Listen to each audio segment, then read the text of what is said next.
Pamilya ni Kuya comeback exclusive. May magbabalik sa bahay ni Kuya.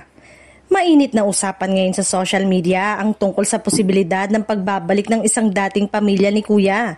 Maraming netizen ang napa-OMG matapos ilabas ang teaser post na may linyang, "Yes, a familiar face is coming home." Bagamat hindi pa ipinapahayag ng opisyal na team ng pamilya ni Kuya kung sino ang tinutukoy na familiar face.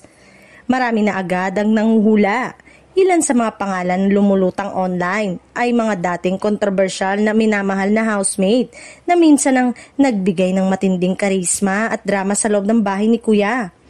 Ayon sa mga fans, theories, posibleng bahagi ito ng bagong twist na inihahanda ng show para sa paparating na season, kung saan muling magsasama ang ilan sa mga alumni, housemates at mga bagong kalahok.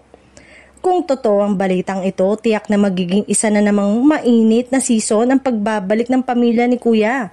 Puno ng nostalgia, samahan at bagong mga revelasyon na malalaman sa mga susunod na araw. Ngayon pa lang ay inaabangan na ang opisyal na anunsyo at excited na malaman kung sino nga ba ang magbabalik sa bahay ni Kuya.